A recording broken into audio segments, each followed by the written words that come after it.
Le bilan clinique et radiologique des déformations vertébrales en médecine orthopédique comporte de nombreux éléments spécifiques. Je n'ai aucune disclosure pour ce module. Même si les patients commencent par tendre la radiographie et que nous voyons la déviation, il est important de percevoir comment la déviation est vécue. Parfois c'est la douleur, parfois l'asymétrie, parfois il s'agit d'un deuxième avis. Pour les courbures importantes, la durée de l'évolution après découverte permet de préciser l'évolutivité. En cas de traitement par corset, il faudra vérifier le pourcentage de réduction avec les corsets précédents.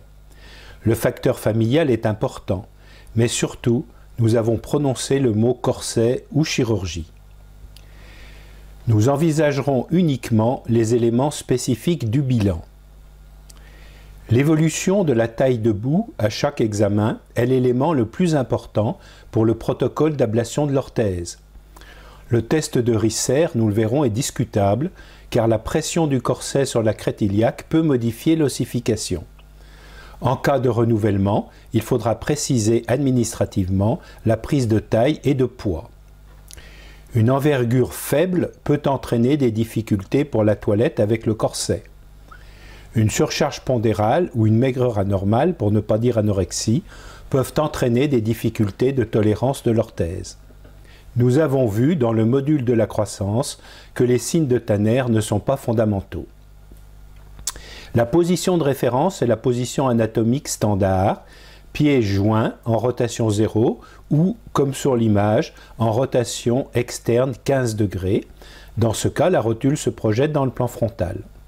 Les membres supérieurs sont relâchés, mains sur le trochanter. Le regard est horizontal.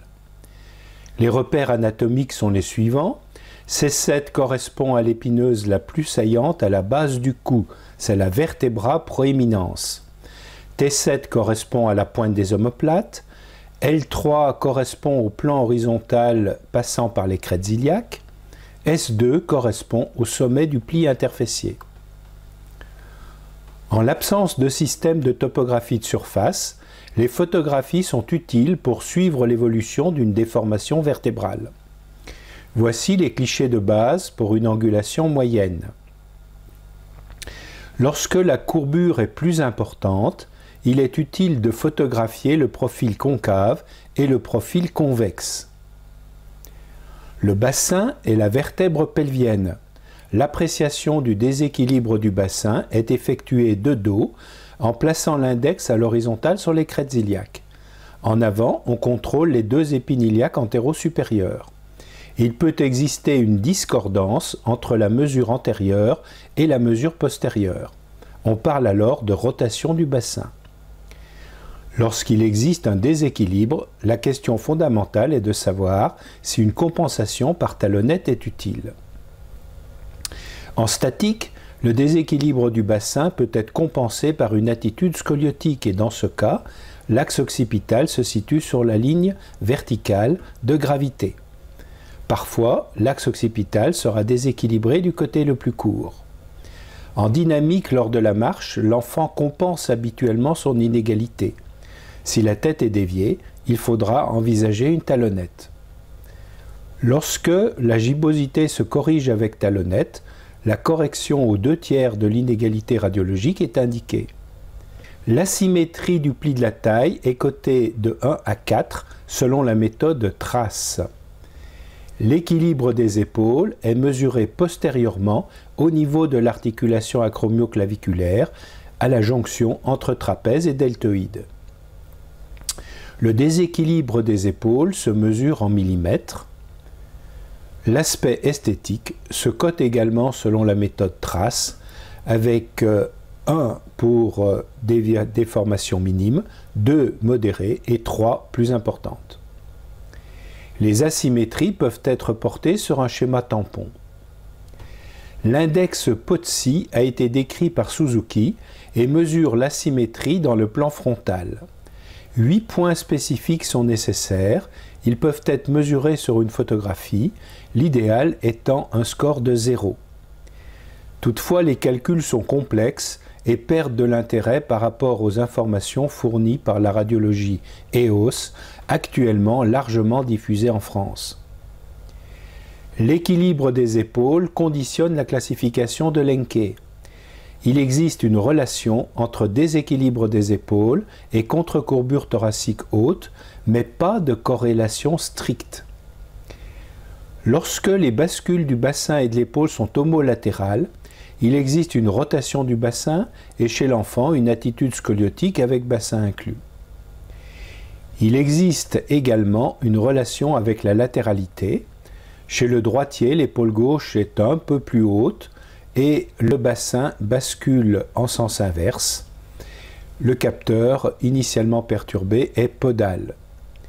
Lorsque la bascule est contralatérale, on constate également un bassin inclus avec attitude scoliotique. Chez l'adulte, on aura une surcharge articulaire postérieure. Chez le droitier, que le pied valgus soit prédominant à gauche ou que le pied varus soit prédominant à droite, on constate une courbure scoliotique lombaire gauche qui se compensera par une courbure scoliotique thoracique droite. L'axe occipital se mesure en millimètres. Il s'agit de la distance entre C7 et le fil à plomb centré sur S2. Les doubles courbures sont en général plus stables à l'âge adulte. Les déséquilibres de l'axe occipital sont beaucoup plus fréquents pour les courbures uniques thoracolombaires. L'alignement de la ligne tragus acromion trochanter malléole définit l'harmonie dans le plan sagittal. Le fil à plomb est tangent à l'apex de la syphose et au sommet du pli interfessier S2. La flèche cervicale se mesure en C7 ou T1. La flèche lombaire se mesure au creux de la lordose qui correspond habituellement à L3. La flèche de syphose est obtenue de façon indirecte en divisant par 2 la somme des flèches cervicales et lombaires. Les flèches sagittales se reportent également sur un schéma tampon sur la fiche de suivi. Le test d'Adams ou test de flexion antérieure du tronc est fondamental dans le dépistage d'une scoliose. L'enfant doit prendre la même position que le plongeur en piscine. L'horizontale s'apprécie très bien à l'œil. La gibbosité se mesure sur la concavité à égale distance de la ligne médiane par rapport au point de tangence convexe. Elle correspond à la rotation du corps vertébral et à la déformation costale. Elle peut être angulaire et dans ce cas, les corsets sont moins efficaces. La mesure de la gibbosité en millimètres n'a que peu franchi les frontières de la France et la norme internationale est l'ATR ou angle de rotation du tronc, mesuré au scoliomètre de Bunel. Des systèmes permettent actuellement d'utiliser un smartphone pour cette mesure. La mesure sera également reportée sur la fiche scoliose. Le bilan dynamique s'effectue dans les 3 plans de référence.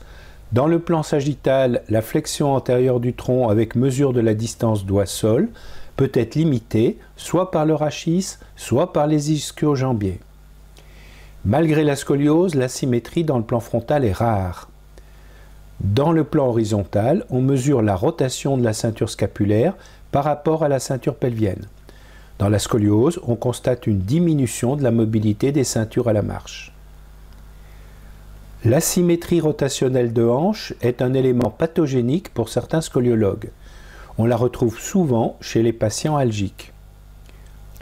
Nous avons vu lors de la mesure de la distance doigt-sol qu'une limitation peut être d'origine indirecte par rétraction des ischio-jambiers. La cuisse étant verticale, on étend la jambe et l'on mesure l'angle manquant pour atteindre la verticale. Une rétraction de l'iliopsoas peut modifier la version pelvienne et l'on sera parfois obligé de fléchir les cuisses pour compenser une rétraction. Une rétraction des pectoraux peut favoriser une syphose thoracique. L'examen programmé du rachis est réalisé en bout de table. À l'époque de la poliomyélite, cette position permettait d'éliminer une déviation liée à une inégalité de longueur des membres inférieurs. Chez les personnes âgées qui ont des difficultés pour se placer en procubitus, cette position est très pratique, surtout si l'on dispose d'une table électrique. Le test de Shirado évalue l'endurance des fléchisseurs abdominaux, alors que le test des extenseurs de Sorensen consiste à mesurer combien de temps le patient peut maintenir la position horizontale. L'examen des déformations thoraciques s'effectue en décubitus. On mesure le creux maximum de l'entonnoir. Depuis plus de 10 ans, le système EOS, fruit de la collaboration de Jean Dubousset et de Georges Charpak, est spécialement dédié à la radiologie des déformations vertébrales. Actuellement, l'irradiation est 25 fois moindre que les systèmes traditionnels et surtout la simultanéité des acquisitions de face et de profil permet une reconstruction 3D fiable. Le patient est placé dans une cabine avec positionnement contrôlé par laser. L'acquisition est extrêmement rapide et peut s'effectuer en full body, c'est-à-dire rachis et membre inférieur. Différents modules facilitent l'interprétation des clichés en 2D et en 3D. On peut par exemple calculer un indice de sévérité de la scoliose, les paramètres lombopelviens dans le plan sagittal. Un module spécifique permet également de visualiser la déformation de la cage thoracique. Globalement, pour un enfant, l'irradiation EOS ne correspond qu'à une semaine d'irradiation naturelle terrestre. Pour mesurer une scoliose, on utilise la technique de Cobb. La première étape consiste à repérer les vertèbres les plus inclinées sur l'horizontale. C'est souvent difficile. L'angle de Cobb est l'angle formé par la parallèle au plateau supérieur de la vertèbre limite supérieure et une parallèle au plateau inférieur de la vertèbre limite inférieure. La reconstruction 3D est facilitée par des algorithmes. Les scanners à barrettes permettent également une reconstruction 3D, mais l'importante irradiation en limite l'usage à de petits segments de type malformation congénitale. Nous allons maintenant faire un petit rappel anatomo-radiologique. La scoliose est une déformation tridimensionnelle. Elle nous servira d'exemple pour ce chapitre de bilan. Parfois, elle entraîne une déformation du bassin qui ne nécessitera que rarement le recours à la césarienne. Habituellement, L5 se situe en dessous de la ligne bicrête. Lorsqu'il existe 11 vertèbres thoraciques et 6 vertèbres lombaires, on parlera de T12 sans côte et l'on retrouvera alors L5 sous la ligne bicrête. S'il y a 13 vertèbres dorsales, c'est L4 qui se situera sous la ligne bicrête. Les anomalies transitionnelles sont également fréquentes au niveau lombosacré. On parlera soit d'articulation transverso-sacrée, soit d'hémisacralisation. La scoliose thoracique est souvent très évolutive durant l'adolescence. Cette scoliose à courbure unique est la Lenki 1. La Lenki 2 est la double thoracique. Une contre-courbure haute déséquilibre les épaules.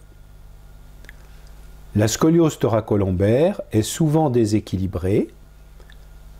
Cette courbure à grand bras de levier se réduit toutefois bien en corset, mais on constate souvent une récidive au cours de traitement. La scoliose double majeure est la plus stable, c'est la Lenki 3. La Lenki 4 est une scoliose à triple courbure avec déséquilibre haut de la ceinture scapulaire. La scoliose lombaire Lenki 5 a l'avantage de pouvoir être traitée par un corset court. La réductibilité est bonne car le disque est épais. La ligne verticale passant par le centre du sacrum va couper L3. Entre les deux pédicules, c'est le type A. Sur le pédicule concave, c'est le type B. Lorsqu'elle ne coupe pas L3, c'est le type C. Ici, une forme Lenki 5A. Pour les courbures lombaires, on complétera toujours la classification par l'utilisation du modificateur. C'est cette classification qui va nous aider lors du moulage à régler le shift latéral. Dans la Lenki 5B, la ligne verticale centrosacrée coupe le pédicule concave de L5. Dans la Lenki 5C, la ligne verticale centrosacrée ne coupe plus le corps vertébral de L5. Le déséquilibre dans le plan frontal se mesure entre la ligne verticale centrosacrée et la verticale abaissée du centre de C7. Le plan sagittal sera évoqué avec les syphoses. La grande nouveauté d'EOS est la reconstruction 3D. Il est alors possible de voir à l'écran la scoliose dans ses 3 dimensions. Le système utilise différents types de représentations. En haut, le calcul de la rotation de chacune des 17 vertèbres. La moyenne des rotations correspond à l'indice de torsion. Le deuxième type de représentation est la vue vectorielle du dessus. Chaque vecteur indique la rotation au niveau segmentaire et l'on peut apprécier le réalignement du rachis. La Da Vinci View nous montre la projection de la tête sur la ligne de gravité. Dans ce cas où l'inflexion est totalement inversée, nous voyons bien le repositionnement du rachis. Les vertèbres et la tête se recentrent sur la ligne de gravité. Le fait d'avoir systématiquement le profil avec EOS permet également de quantifier le modelage réalisé par le corset sur la radiographie de profil. En effet, l'index costal de Grivas mesure la distance entre la côte et le mur postérieur du corps vertébral. Chez ce patient, on peut mesurer l'évolution de l'index de 1,74 à 1,55. Le modelage est évident chez ce patient. Il est également possible, grâce à un module spécial, de représenter la cage thoracique. Dans ce cas difficile, il s'agissait d'une reprise après 3 ans de corset de Chenot qui n'avait malheureusement que peu empêché l'évolution. Nous voyons bien l'action du corset avec recentrage des vertèbres le long de la ligne de gravité. Le calcul de la détorsion montre une amélioration d'environ 1/3. Ainsi, l'action des corsets est beaucoup plus facile à évaluer. EOS rend moins utile le calcul de la rotation apicale, ici selon la technique de Nash-Emo. Le test de Risser ou ossification de la crête iliaque correspond à la pente pubertaire descendante. Il est utilisé pour déterminer le moment d'ablation de l'orthèse. Nous l'étudierons plus dans le chapitre sur la croissance. L'IRM est utilisé dans les scolioses douloureuses, car en principe la scoliose évolue sans douleur. En cas d'abolition des cutanés abdominaux, on recherchera une syringomyélie. Si une densitométrie est nécessaire, elle doit être réalisée corps entier, car la densification de la concavité fausse les mesures habituelles. Je vous remercie de votre attention et vous convie à Lyon du 4 au 6 mai 2017 au Congrès international de la Sosorte que j'aurai l'honneur d'accueillir.